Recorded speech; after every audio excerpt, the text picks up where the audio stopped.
உலகெங்கிலும் இருந்து இந்த நிகழ்வை பார்த்து கொண்டிருக்கின்ற சன் தொலைக்காட்சி நேயர்களுக்கு அன்பின் வணக்கம்.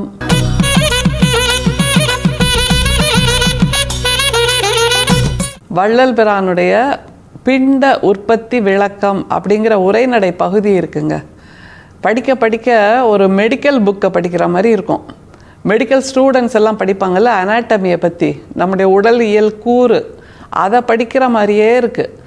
அதை படிக்கும்போது நமக்கு ஒரு கேள்வி வருது, ஒரு ஆச்சரியம் வருது. என்னென்னா, அந்த 19ஆம் நூற்றாண்டில் நம்முடைய வள்ளல் பிரான் 51 ஆண்டுகள் தான் வாழ்ந்திருந்தார்.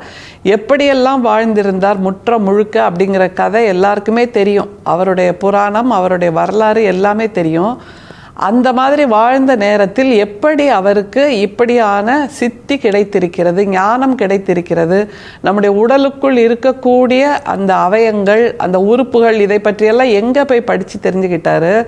இது இயற்கையாக வந்த ஞானமா அல்லது ஏதாவது ஒரு மருத்துவர்கிட்ட போய் இதெல்லாம் படித்தாரா அப்படிங்கிற ஒரு வியப்புக்குரிய கேள்வி நமக்கு திரும்ப திரும்ப வருது.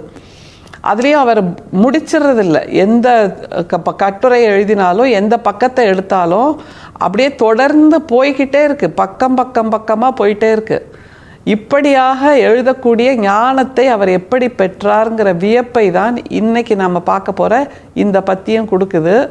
முதல்ல பத்தியை வாசிச்சிடலாம், அப்புறம் அவரை தொடர்ந்து வியந்து கொண்டே இருக்கலாம். சரியா? மீத்தோல், புடைத்தோல், வன்தோல், மென்தோல் முதலிய தோல் வகைகளும், வெண்ணரம்பு, செந்நரம்பு, பசு நரம்பு, சிறு நரம்பு, பெருநரம்பு முதலிய நரம்பின் வகைகளும், பேரென்பு, சிற்றென்பு, நீட்டென்பு, முடக்கென்பு முதலிய என்பின் வகைகளும், நல்லிரத்தம், புல்லிரத்தம், கலவை இரத்தம், கபிலை இரத்தம் முதலிய இரத்த வகைகளும், மெல்லிறைச்சி, கல்லிறைச்சி, மண்ணிறைச்சி, நீர் இறைச்சி முதலிய இறைச்சி வகைகளும், மேநிலை சுக்கிலம், கீழ்நிலை சுக்கிலம் முதலிய சுக்கில வகைகளும், ஓங்கார மூளை, ஆங்கார மூளை முதலிய அமுத வகைகளும். இதோட நிற்கலை, இதுக்கு தாண்டியும் பக்கமாக போயிட்டு அதை முடிக்கும்போது, நிறைவு செய்யும் போது என்னென்று துதிப்பேன் அப்படின்னு ஒரு கேள்வியை வேற கேட்குறார். அதாவது தன்னுடைய உடலை பற்றி, என்னை இப்படியான ஒரு மனித பிறவியாக பிறப்பெடுக்க வைத்த அந்த ஒளியை பற்றி, அந்த இயற்கையை பற்றி நான் என்னென்று துதிப்பேன் அப்படின்னு சொல்லி நிறைவு செய்கிறார். அப்படின்னா இப்போ நம்ம பார்த்த இந்த பத்திலேயே கூட தோலை பற்றி பேசுகிறார், நரம்பை பற்றி பேசுகிறார், எலும்பை பற்றி பேசுகிறார், இரத்தத்தை பற்றி பேசுகிறார், சுக்கிலம் என்ற உயிர் துளியை பற்றி பேசுகிறார், மூளையை பற்றி பேசுகிறார். இப்படி நம்ம தலையோட காலா நம்ம உடம்புல இருக்கக்கூடிய அத்தனை அவயங்களையும் பற்றி பேசுகின்ற ஒரு தொடராகத்தான் அந்த பிண்ட விளக்கம், பிண்ட உற்பத்தி விளக்கம்ங்கிறத வள்ளல் பெருமான் எழுதியிருக்கார். அந்த 19ஆம் நூற்றாண்டில் தோன்றிய ஒரு அனாட்டமி புக் அப்படின்னு நிச்சயமாக இதை சொல்லலாம். இதை படிக்கும்போது இன்னொரு கூடுதலாக ஒரு கேள்வியும் வருது. நம்முடைய வள்ளல் பிரான் அதையெல்லாம் படிக்காமையே நம்முடைய தமிழிலேயே இத்தனை விதமான மருத்துவ வார்த்தைகள் இருக்குது. நம்முடைய எலும்புனா எலும்பில் எத்தனை வகை இருக்குது, ரத்தம்னா ரத்தத்தில் எத்தனை வகை இருக்குது, நரம்புனா நரம்பில் எத்தனை வகை இருக்குது, தோல்னா தோலில் எத்தனை வகை இருக்குதுன்னு இப்படி கூட ஒரு விளக்கம் சொல்ல முடியுமா? அப்போ தமிழில் இல்லாதது எது அப்படிங்கிறதா ஒரு கேள்வி வருது. எல்லாரும் மருத்துவம் படிக்கணும்னு ஆசைப்படுறாங்க. ஆனால் அந்த மருத்துவத்தை படிப்பதற்கு நம்முடைய தமிழிலேயே இவ்வளவு பொக்கிஷம் கொட்டி கிடக்கிறது அப்படிங்கிறத வள்ளல் பிரான் நமக்கு சொல்லி காமிக்கிறார். திரும்ப படிக்கலாம். நம்மளோட தமிழ் எவ்வளவு தக்கையாக இருக்கிறது அப்படிங்கிறத இதை படிக்கும்போது நமக்கு தெரிய வருது. ஏன்னா நம்ம பேசுகிற தமிழ், நாம் புழங்குற தமிழ், நாம் பயன்படுத்துகிற தமிழ் ஒரு 100 வார்த்தைகளை தாண்டி போக போகிறதே இல்லை. ஆனால் வள்ளல் பிரான் ஒவ்வொரு அவயத்துக்கும், ஒவ்வொரு உறுப்புக்கும் இத்தனை வார்த்தைகளை கொடுக்கிறாருங்கிற அந்த வியப்போடு நம்ம திரும்ப படிக்கலாம். தோல்னா நமக்கு நினச்சிட்டு இருக்கோம் மேலே இருக்கிற தோல் மட்டும்தான் அப்படின்னு. தோலோட நிறம் கருப்பு, இல்லை சிவப்பு, இல்லை மாநிறம்னு நினச்சிட்டு இருக்கோம். ஆனால் அந்த தோலில் இத்தனை வகைகள், எவ்வளவு அருமையான கருத்து பாருங்க. மீத்தோல், புடைத்தோல், வன்தோல், மென்தோல் முதலிய தோல் வகைகளும். இதை அப்படியே விளக்கலாம். ஆனால் நாம் கொஞ்சம் ஹோம்ஒர்க் பண்ணலாமே. மீத்தோல்னா என்ன, புடைத்தோல்னா என்ன, வன்தோல்னா என்ன, மென்தோல்னா என்ன, அந்த வார்த்தைகளை வச்சு மென்தோல்னா கன்னத்தில் இருக்கிற தோல், கண்ணுக்கு மேலே இருக்கிற தோல் அப்படிங்கிறத நம்மளால் புரிஞ்சுக்க முடியுதில்ல. எனவே இந்த தேடலை நாம் கொஞ்சம் செய்யலாமே.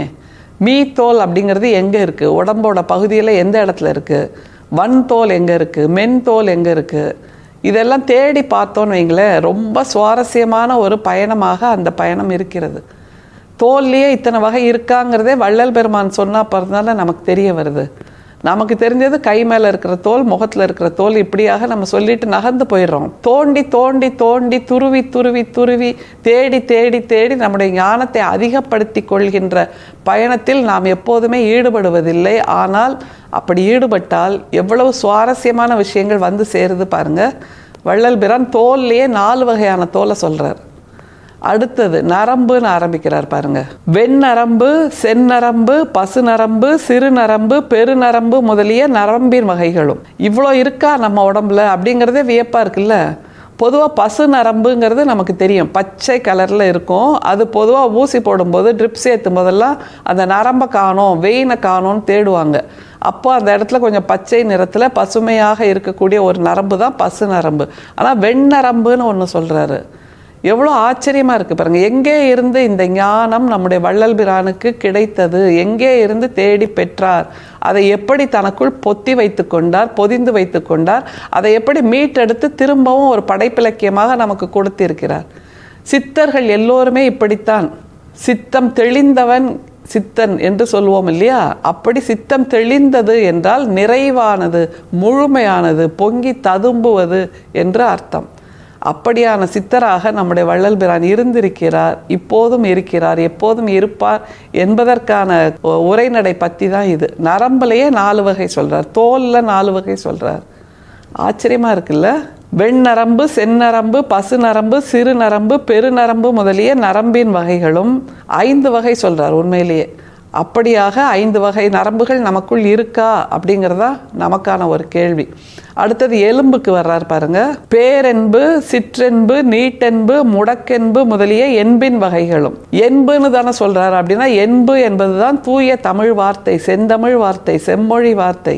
எலும்பு என்பதன் என்புதோல் போர்த்திய உடம்பு அப்படின்னு தான் வள்ளுவரே சொல்றார்.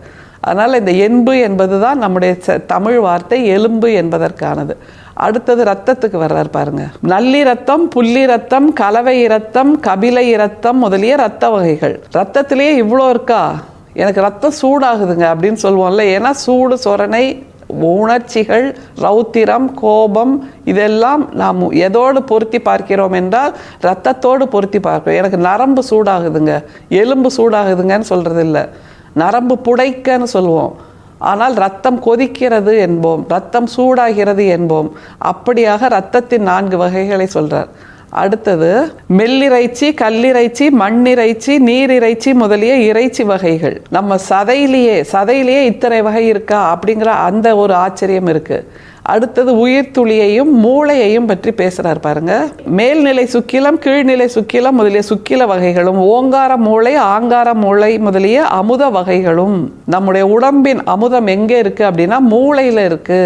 மூளையில இருக்கக்கூடிய ஒரு குழம்பில் இருக்கிறது என்று ஆங்கில மருத்துவர்கள், இப்போதுள்ள மேலை நாகரிகத்தின் மருத்துவம் சொல்கிறது. ஆனால் 19ஆம் நூற்றாண்டில் அந்த மருத்துவ வகைகள் தமிழ்நாட்டில், தமிழ் நிலத்தில் அறிமுகமாவதற்கு முன்பேயே கூட நம்முடைய வள்ளல் பிரான் இதை தெரிந்து வைத்திருக்கிறார் என்றால் நாம் கண்டிருக்கும் நவீன சித்தராக நமக்கு வள்ளல் பிரான் வாய்த்திருக்கிறார். அவருடைய இந்த பிண்ட உற்பத்தி விளக்கம் என்பது குழந்தை பிறப்பை பற்றிய மிக அற்புதமான ஒரு மருத்துவ தொடர் என்று நிச்சயமாக சொல்லலாம்.